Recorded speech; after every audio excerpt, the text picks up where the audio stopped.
નમસ્તે. હવે મેં તમને મંત્રોનું 0 to ઇન્ફિનિટી મંત્રનું ગણાયું શીખવાડ્યું, એટલે શેર કર્યું હતું મેડિટેશન. હવે એમાં જો તમારે છેલ્લે છે ને કુંડલીની શાંત થઈ જશે અને 3 રેખાઓમાંથી પસાર થશે. રેખાઓ ઇન ધ સેન્સ રેખાઓ જ કહેવાય, કેમ કે અનંત છે, હીરા પિંગલા અને સુષુમ્ના. એ કુંડલીની છે ને કોબરા હોય ને આમ નાગ, એટલે એમાંથી રાઈટ હેન્ડ સાઈડવાળી પિંગલા, લેફ્ટ હેન્ડ સાઈડવાળી ઈડા અને વચ્ચેથી સુષુમ્નો એમના પસાર થશે. અને તમે જોશો ને તો શિવજીનું જે શિવલિંગ હોય ને એની ઉપર લિંગ અને એ કુંડલીની અને ઉપર આમ નાગ હોય છે, એવી રીતે એ ગોઠવેલું હોય છે. શિવજીના ગળે બી નાગ હોય છે, પણ એ નાગ પ્રોપરલી જે શિવલિંગમાં હોય છે ને એ જ કરેક્ટ છે, કે જે લિંગથી યોનિથી લઈ અને એના પર આવે અને આમ અટકે. કૃષ્ણનો જન્મ થયો તો કૃષ્ણને યમુના નદીમાં લઈ ગયા તોય બી આમ કુંડલીની જાગૃત હતી, એટલે કે પહેલેથી જ અવતાર તરીકે આવવાના હતા એનું ઇન્ડિકેશન હતું. અને તમારું સુષુપ્ન જાગી જાય ને એનો અર્થ એ થયું કે શિવજી તમારા જાગી ગયા છે. અહીંયાથી પસાર થાય, બ્રહ્મરંધ્રમાંથી પસાર થાય એટલે તમારા શિવજી જાગી ગયા છે. અને જે તત્વ શિવ તત્વ છે, એટલે જે મને તત્વથી જાણે છે, ફરી જન્મ નથી લેતો, એવી રીતના કૃષ્ણએ પણ કહ્યું છે. એટલે એ શિવજી જ છે જે તત્વ છે. એટલે એ પ્રમાણે શીખવાનું પ્રયત્ન કરવાનો કે તમારી 3 નાડી ખુલે અને આગળ બી એ રીતે જ પસાર થશે. તમે શ્વાસોશ્વાસમાં લેશો ને તો વિપස්සના નથી કહેતા, શ્વાસ પર કોન્સન્ટ્રેટ, તમે ખાલી શ્વાસ નોર્મલ જે લેતા હો ને એ રીતે લેવાનો અને મંત્રોચ્ચાર બી છોડી દેવાના એક સમય પછી. કે એક વખત કુંડલીની જાગૃત થઈ ગઈ, તમારા ચક્રો એક્ટિવેટ થઈ ગયા બધા, તો પછી તમારે મંત્રો પણ છોડી દેવાના. કેમ કે જો મંત્રો કરશો ને તો ગ્રહો ઉશ્કેરાશે ને તમે કુંડલીની ફાસ્ટ થઈ જશે અને એ તમારે કોઈક ને કોઈક પ્રોબ્લેમ ક્રિએટ કરશે ફિઝિકલ. એટલે એ પ્રમાણે છોડી દેવાનું અને શાંત થઈ જાય એ રીતે પસાર થતી હોય સ્મૂધલી નદીની જેમ વહેતી હોય એવી રીતે વહેતા દેવાની.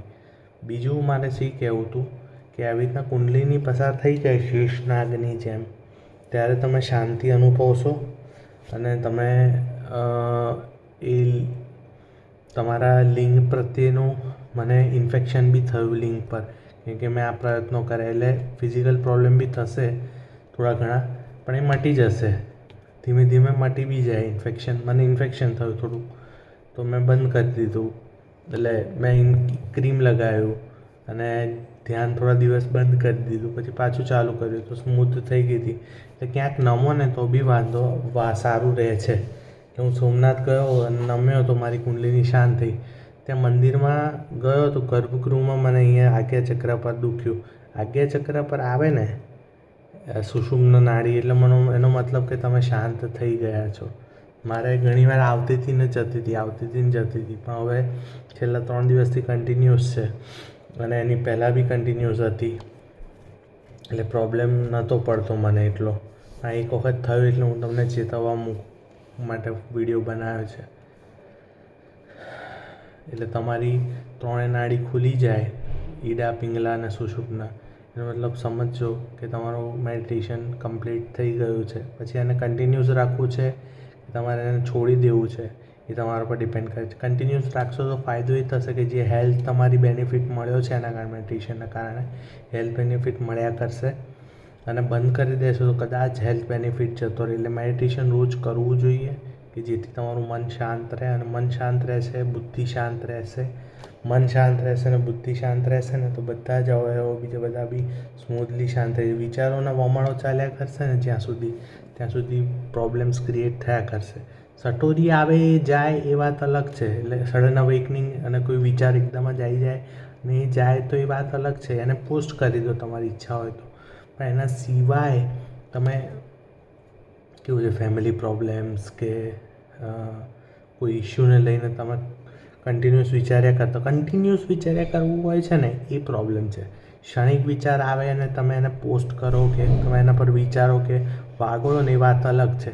પણ તમે કન્ટિન્યુઅસ કંઈક ને કંઈક વિચાર્યા કરો જુદું એક પછી એક, એ તમને પ્રોબ્લેમ ક્રિએટ કરશે ને એ હેલ્થને બી ને હાર્મ કરશે. એટલે ધ્યાન કરવાથી તમારા વિચારો એક બાજુથી નીકળતા જ આવશે જ હશે. તમે એના પર કોન્સન્ટ્રેટ નહીં કરો, એના પર કોન્સન્ટ્રેટ નહીં કરો ને એટલે ધીરે ધીરે વિચારો ઓછા થતા જશે. જેને મહત્ત્વ ઓછું આપો એ ધીમે ધીમે ઓછું થતું જાય. એટલે તમારું વિચારો આવે તો જવા દેવાના, આવે તો જવા દેવાના, આવે તો જવા દેવાના. એનું મહત્ત્વ ઘટશે, અને મહત્ત્વ ઘટશે તો વિચારો ઓછા થશે, વિચારો ઓછા થશે તમારે હેલ્થ બેનિફિટ થશે, હેલ્થ બેનિફિટ થશે તમે મેડિટેશન એન્જોય કરશો, અને મેડિટેશન એન્જોય કરશો તો તમે લાઈફ પણ એન્જોય કરશો.